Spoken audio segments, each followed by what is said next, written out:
ఆరోగ్యం కావాలి అంటే ఎవరైనా ఎవరిని ఉపాసన చెయ్యమని చెప్తారు అంటే సూర్యనారాయణమూర్తిని ఉపాసన చెయ్యండి అంటారు.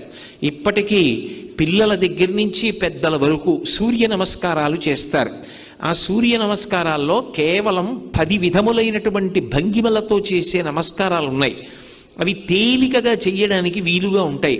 ఆ సూర్య నమస్కారం చెయ్యడం కేవలము శరీరమునకు ఆరోగ్యం ఇవ్వడానికి ఒక్కదానికే కాదు, ఆ సమయంలో సూర్య బింబాన్ని ఉపాసన చేస్తారు మనసుతో.